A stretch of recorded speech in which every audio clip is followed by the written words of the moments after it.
주 안에서 평안하셨습니까? 오늘도 주일 예배 함께 드리게 돼서 기쁘고 즐겁습니다. 하나님께서도 여러분의 예배를 기뻐하시고 즐거워하실 줄로 믿습니다. 여러분이 마음과 생각을 하나님께 집중하시고 이 예배를 보고 계시는 하나님 앞에 하나님이 즐거워하실 수 있는 예배의 자세와 태도와 마음으로 온전히 성령의 인도하심을 받으시기를 간절히 기도합니다. 오늘은 요셉의 이야기 두 번째 시간입니다. 오늘은 성공한 요셉이 어떻게 해서 그렇게 나아갔는지, 지난 시간에는 자신감과 형통함에 대해서 말씀을 드렸습니다. 오늘은 먼저 착한 마음의 이야기를 시작하므로 요셉에게서 배울 수 있는 성공의 그 길로 가는 하나님의 인도하심을 여러분과 함께 나누려고 합니다. 10여 년 전에 그 일이 시작된 것 같습니다.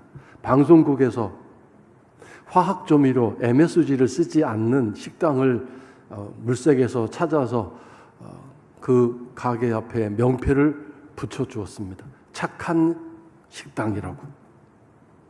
그리고 이제 방송에서 칭찬을 하고 홍보를 해서 아주 그 식당에 사람들이 많이 몰려오는 그런 유명한 식당이 된 일이 있었습니다. 그러므로 이 일은 화학조미료를 쓰는 식당은 나쁜 식당이라는 그런 이제 일이 되어져 버린 것이죠. 착하고 좋은 식당, 나쁘고 좋지 않은 식당, 이런 일로 이제 시작됐는데, 지난번 코로나가 시작됐을 때 착한 임대료라는 말이 유행하기 시작했습니다. 장사가 안 돼 어려워하는 세입자에게 건물주가 그 임대료를 깎아주든지 아니면 통 크게 몇 달치를 안 받겠다고 한다든가 그런 일이 일어났습니다. 착한 임대료. 그렇게 하지 않는 건물주는 악덕업자, 업주, 수전노, 이런 호칭이 생기게 됐습니다. 여기서 문제는 이 착하다라는 게 사람 자체 됨됨이로 말하는 게 아니라 돈, 물질로 적용하는 세대가 되고 세상이 되었다는 뜻입니다.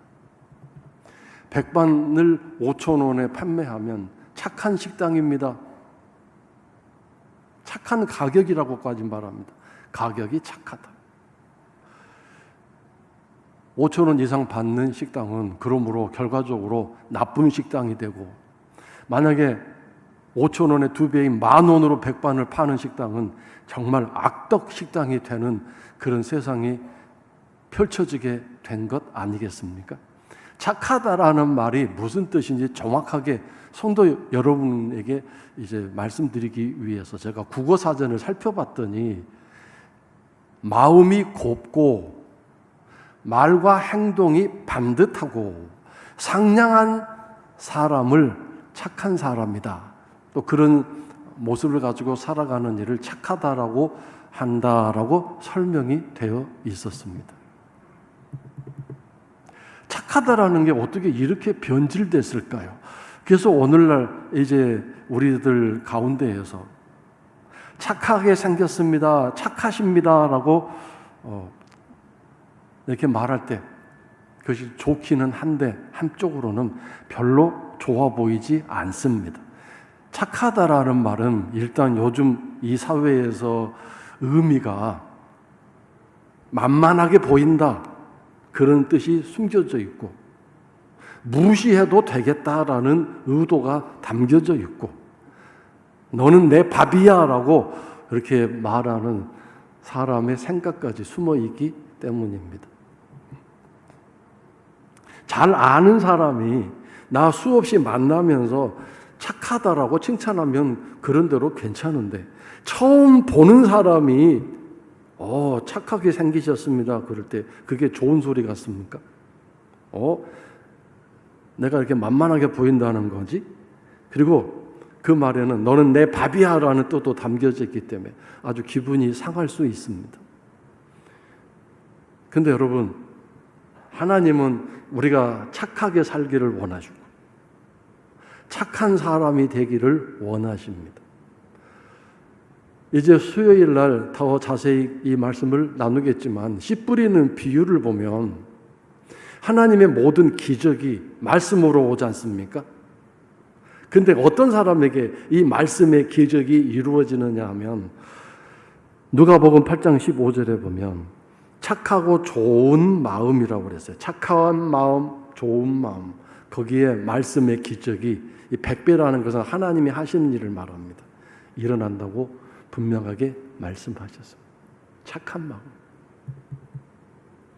착하지 않은 마음은 안 된다 이거죠. 자, 그 다음에 마태복음 25장 21절에는 이 땅의 삶을 마치고 주 앞에 갔을 때 천군분 앞에서 착하고를 먼저 시작하십니다. 충성은 그 다음입니다. 일을 열심히 하고 많은 일을 하고 그것이 우선이 아니라 착한 마음으로 그 일을 했느냐 이걸 보신다는 것입니다. 그러므로 마음이 착하지 않으면서 일만 열심히 하면 안 된다는 뜻입니다. 착하면서 충성했구나 이거죠. 자, 이 정도만 얘기해도 우리가 착하게 살아야 되겠구나. 내가 착한 사람이 돼야 되겠구나. 교도소에서 출감하는 조폭 선생님께서 착하게 살자 팔뚝에다 새기고 나 착하게 살아야지 이렇게 다짐을 하는데 착하다는 게 과연 무엇일까요? 9년 전이니까 2013년도에 우리 교회 표어가 만만한 사람이 되자 그것이었습니다. 만만한 사람들. 그랬더니 많은 분들이 당황해하고 당혹스러워하면서 예수 그리스도를 믿는 우리들이 세상에 나가서 만만하게 보이면 되나요? 그렇게 해도 괜찮습니까?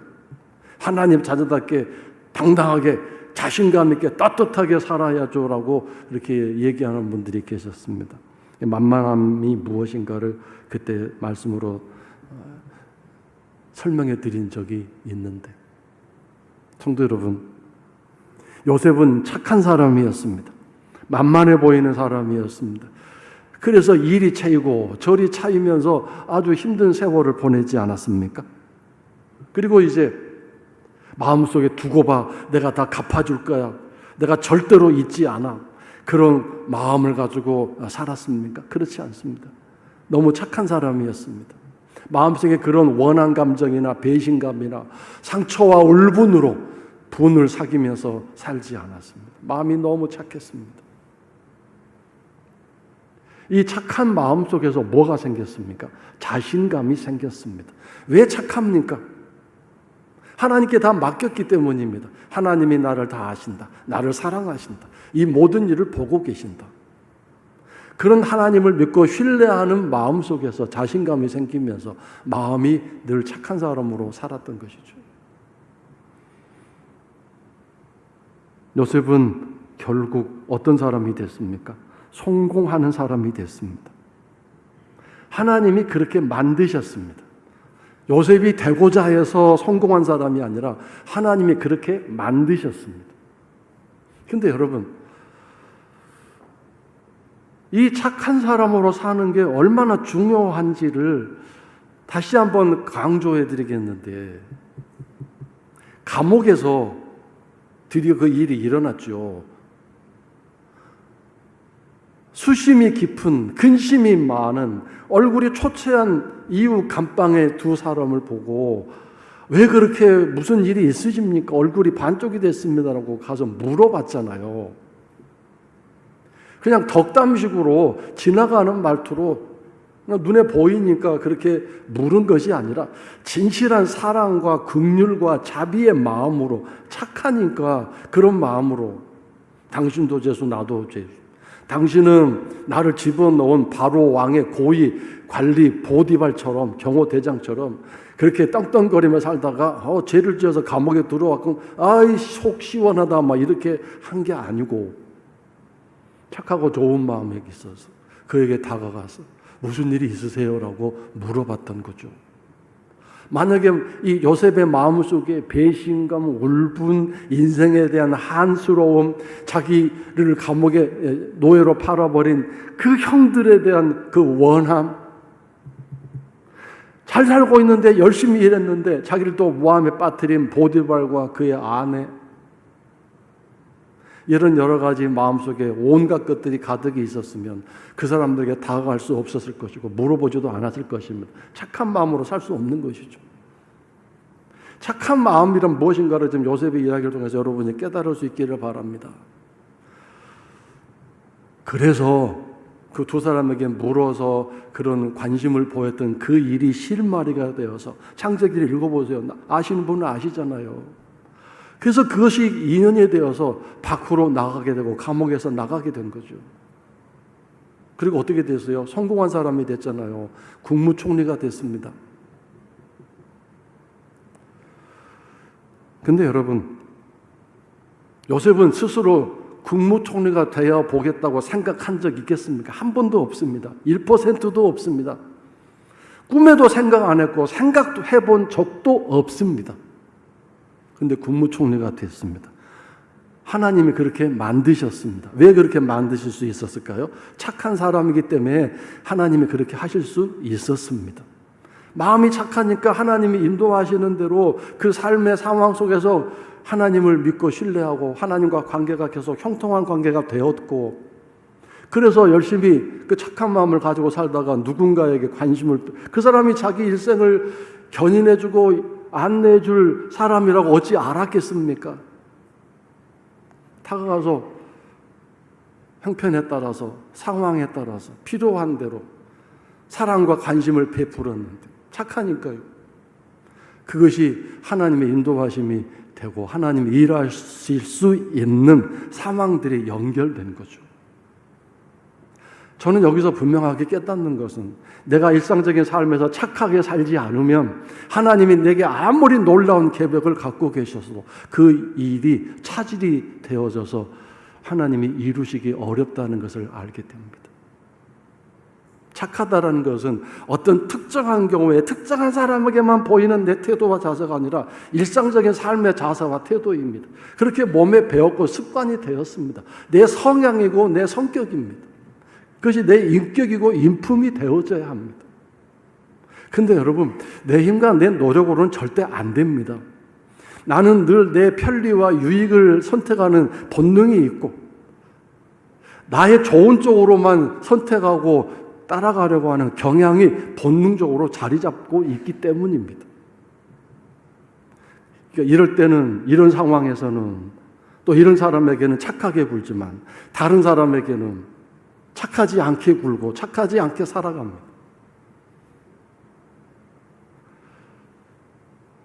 요셉을 하나님이 그렇게 인도하실 수 있었던 것은 그가 착한 사람이었기 때문입니다. 만약에 요셉이 지난번에 말씀드렸지만 그날 아침에 구체수 두 사람에게 다가가지 않았으면 밖으로 나갈 일이 아마 늦춰지든지 안 될 수도 있었을 것입니다.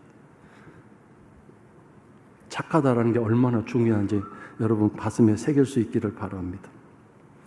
국무총리가 된 것은 하나님이 하신 일인데 이것은 상상할 수 없는 일이 일어난 것입니다. 100% 불가능한 일입니다. 있을 수 없는 일이 일어났습니다. 있을 수 있는 일을 우리는 상상합니다. 가능한 일을 생각합니다. 그렇게 되어 봤으면 하는 일을 생각합니다. 물론 상상의 나래를 펴다 보면 물론 될 수 없는 일도 생각을 합니다. 될 수 없는 일을 생각할 때 그걸 뭐라고 말합니까? 망상이라고 말합니다. 그래서 제가 이 망상이라는 단어도 정확하게 설명드리기 위해서 국어사전을 살펴봤더니 이렇게 돼 있었습니다. 정신적인 부분에 문제가 생겨서 잘못된 생각이나 상상을 하는 일, 이렇게 설명해 놓았습니다. 정신적으로 문제가 있다. 망상. 자, 그렇다면 요셉은 상상했겠죠. 어떤 일을 상상했을까요? 노예일 때는 어서 이 노예 생활에서 벗어나서 내 아버지 집으로 가봤으면, 그래서 아버지와 함께 재밌게 살고 자기를 괴롭혔던, 그렇게 죽이려고 했던 형들과 어떻게 화해하며 살 것인가, 뭐 그런 쪽에 생각을 하며 살았겠죠. 그 이상도 그 이하도 아니었을 것입니다. 그래서 망상이 아니잖아요. 불가능한 일이긴 하지만 할 수 있는 생각이니까요.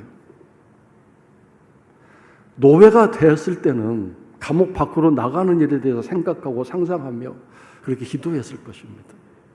국무총리가 된다는 것은 생각하지도 않았고 생각할 수도 없는 일이었는데 하나님이 그렇게 하셨습니다. 왜요? 착한 사람이기 때문에. 자, 그런데 여러분과 나는 망상을 즐기는 사람들이에요. 가만 보면. 왜요? 불가능한 일, 할 수 없는 일들을 꿈꾸고 소망하며 살아가지 않습니까? 내가 금식 기도하고 철야 기도하는 경우에는 왜 그렇게 합니까? 내가 내 힘으로 할 수 없는 불가능한 일, 내 상황과 내 이 현장의 모습, 어떤 상태에서는 할 수 없는 일을 하나님 해주세요라고 하면서 꿈꾸고 소망하면서 간절히 간구하고 있지 않습니까? 불가능한 일, 그것을 지금 계속해서 꿈꾸고 소망하고 있으니까 망상에 빠진 사람 아닙니까? 그러나 그렇지 않습니다. 왜 그렇습니까? 하나님이시기 때문에, 하나님이 계시기 때문에 그렇습니다. 내가 할 수 없는 내 능력으로 이룰 수 없는 일을 계속 상상하는 것은 망상이겠지만, 요셉이 국무총리가 되겠다, 이건 망상이지만 망상 중에서도 지극히 불치의 망상증에 빠져 있는 거겠지만, 그러나 하나님이 계신다면, 하나님이 그렇게 하시겠다고 약속하셨다면, 내가 너를 국무총리로 만들어주겠다고 말씀하셨다면 그것을 믿고 살아가는 것은 망상이 아니지요. 우리는 기도할 때 뭘 근거로 기도하라고 합니까? 말씀을 근거로 해서 기도하라고 합니다. 말씀을 통해서 기도하라고 합니다. 그러면 하나님이 이루어 주시겠다고 약속하셨습니다. 내 안에 말씀이 들어올 수 있는 길이 뭡니까? 마음이 착해야 합니다. 마음에 온통 쑥대밭이 되어 있고 온갖 것들이 가득 널려 있으면 말씀이 들어갈 수가 없고 말씀이 자랄 수가 없습니다. 그래서 그걸 매일 청소를 해야 합니다. 아침마다 청소를 하고 그 하나님이 주시는 소망을 품고 하루를 출발하며 살아갈 때 하나님이 그날에 이뤄갈 양식을 통해서 우리가 열심히 살아갈 수 있도록 도와주십니다. 우리가 기도하고 소망하는 것은 말씀의 근거에서 그렇게 합니다. 하나님이 그렇게 하신다고 약속하셨기 때문입니다. 내 말이 너희 안에 거하면 무엇이든지 구하라. 그럼 내가 다 이루어주겠다고 요한복음에서 말씀하셨습니다. 말씀에 의한 약속, 하나님의 그 약속을 받지도 않고 내 마음대로 하나님 앞에 달라고 기도하고 간구하는 것은 정말 이제 망상 중에 망상이겠죠. 자, 근데 여기서 중요한 것은 하나님은 우리들에게 놀라운 일을 행하실 때 100배의 일을 하신다는 것, 즉 하나님만이 하실 수 있는 일을 하신다는 것, 이걸 기억하시기 바랍니다. 이삭의 이야기를 샘플로 들겠는데, 가뭄이 들어서 흉년이 들어서 먹고 살기 위해서 저 에집트 나일강은 물이 아직도 넉넉해서 먹을 곡식들이 있다는 얘기를 듣고 가족들을 다 동원해서 내려가는 중에 하나님이 내려가지 말아라, 머물러라 그렇게 말씀하셨습니다. 그래서 가나안 땅에 머물렀습니다. 착하기 때문에 그렇겠죠. 하나님 말씀 마음속에 받아들였잖아요. 착하니까. 그리고 그 다음에 뭘 했습니까? 거기에 앉아서 주저앉아서 그럼 하나님 알아서 해보세요. 어떻게 하실지 내가 한번 보겠습니다. 의자에 앉아서 다리 꼭 앉아서 이렇게 거드름먹거린 것이 아니라 뭐 했느냐? 창세기 26장 12절인데 이삭이 그 땅에서 하나님의 머물라고 떠나지 말라고 한 그 땅에서 애굽으로 내려가지 않고 뭐 했습니까? 농사를 했습니다. 이게 정신 나간 사람 아닙니까? 비도 오지 않고 땅이 이미 메말라서 죽어있는 땅인데 그 아까운 씨앗을 거기다 왜 심습니까? 가뭄이 들어 흉년이 들어도 다음에 농사 짓기 위해서 그 씨앗 그것을 먹지 않고 정말 보물처럼 간직하고 있었는데 그 흉년이 들어 메마른 땅에다가 씨앗을 심습니다. 왜 그래요? 착한 사람이니까 그렇게 하죠. 세상 사람 볼 때는 미친 짓이고 정신 나간 짓입니다. 우리가 11조를 바치고 원수를 용서하고 섬기고 새벽에 나와서 기도하는 모든 모습들을 세상 사람들 보면 미친 짓일 것입니다.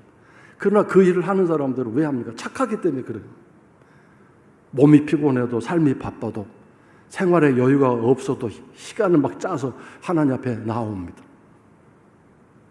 억울하고 속상하고 정말 피해를 많이 입은 사람일수록 더 섬기고 참고 인내합니다. 왜 그렇습니까? 착한 사람이기 때문에 그렇습니다. 그런 사람들에게 놀라운 기적이 일어난. 저 말씀 보세요. 그 해 당장 첫 해에 100배나 얻었고 여호와께서 복을 주심으로 13절도 준비됐나요?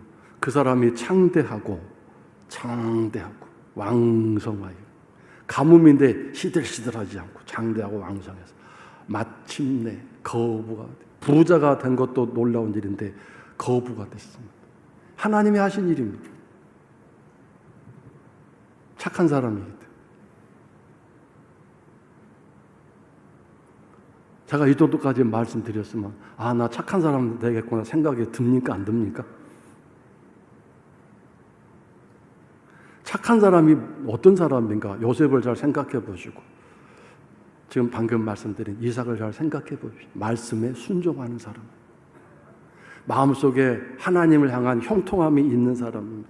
마음속에 두려움, 염려, 근심, 미움, 시기, 질투 막 이런 것들이 있으면 착한 사람으로 살려고 해도 못 삽니다.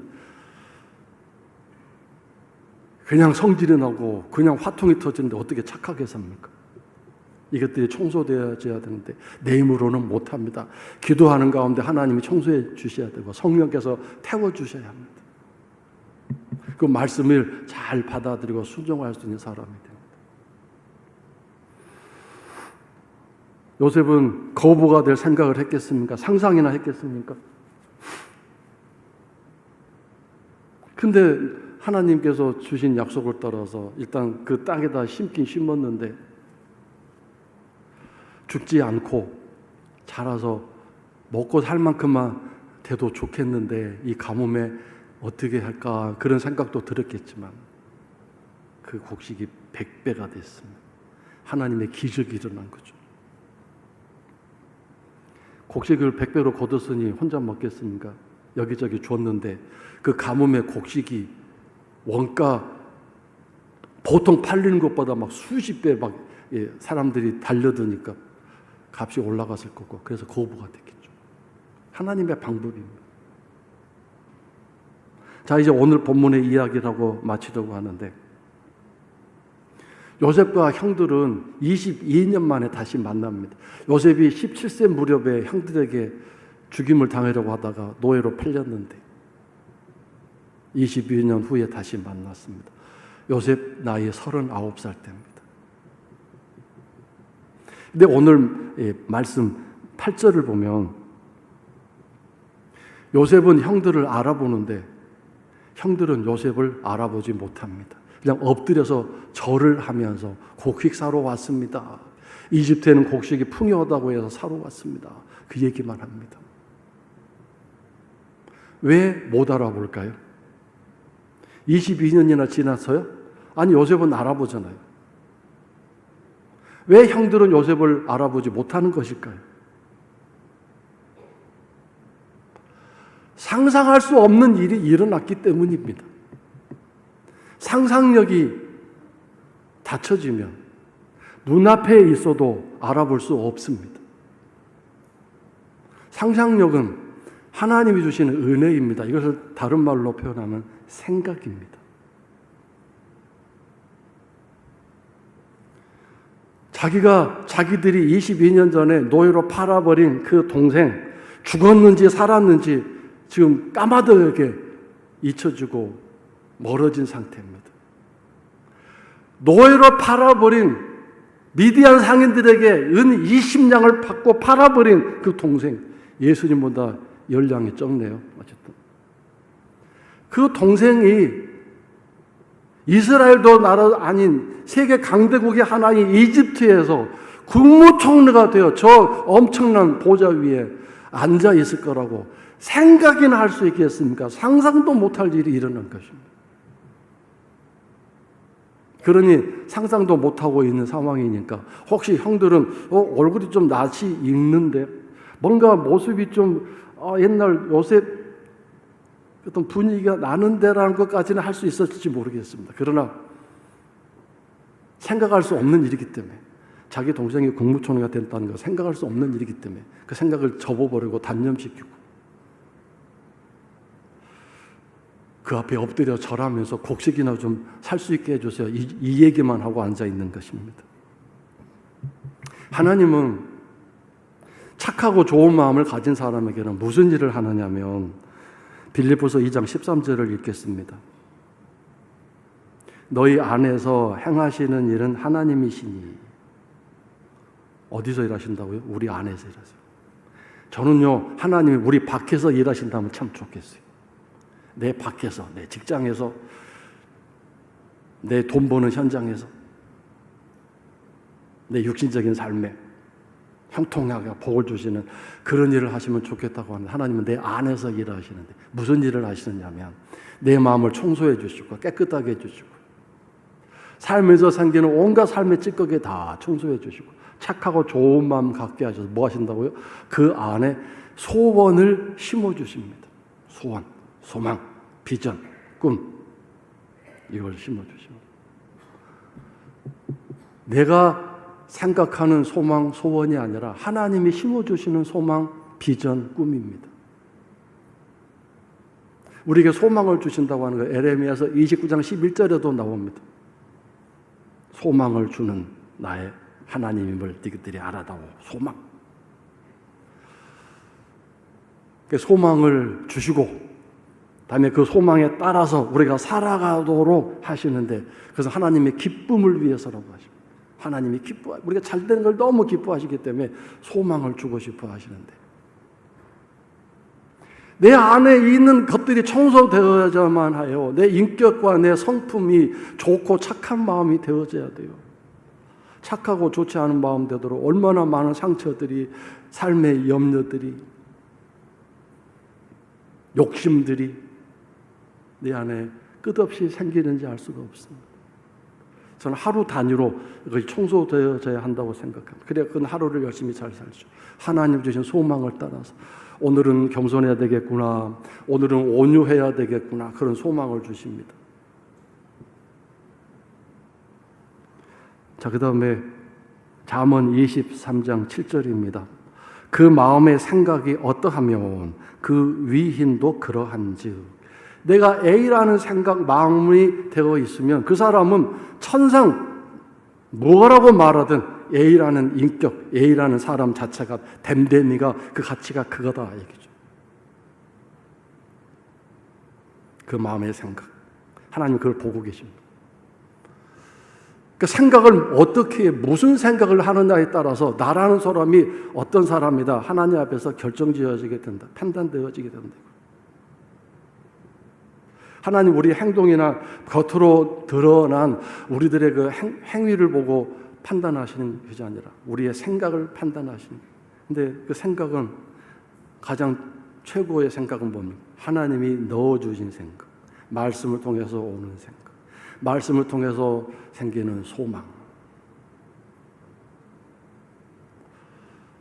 그러면 복 있는 사람이 되지 않겠습니까? 말씀에 의한 생각, 말씀에 따라하는 생각.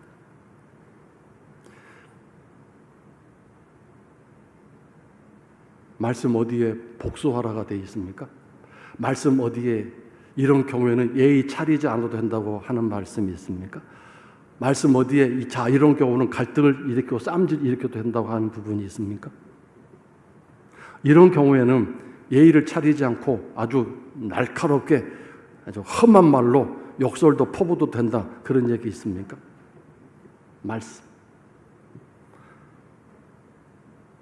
말씀을 지켜 행하는 것이 힘들고 어렵지만 그 말씀 지켜 행하는 삶이 소망이 되고 기쁨이 됩니다.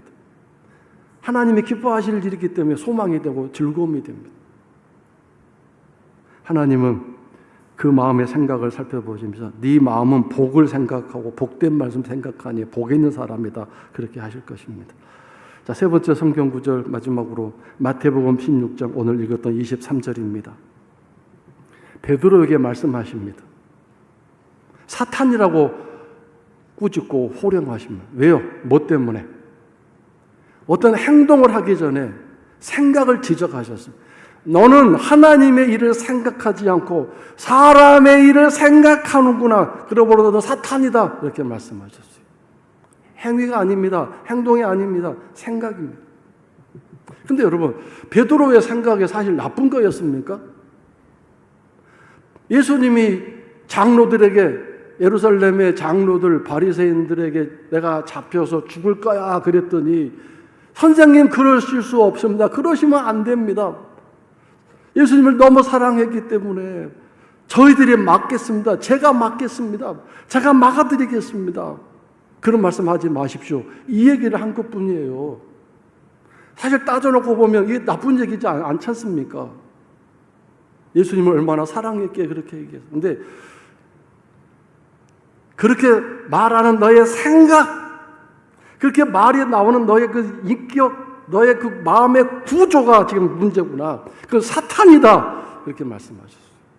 그런 생각을 하고 그런 말을 하는 그런 너의 구조가 사탄과 똑같다고 말씀하셨어요.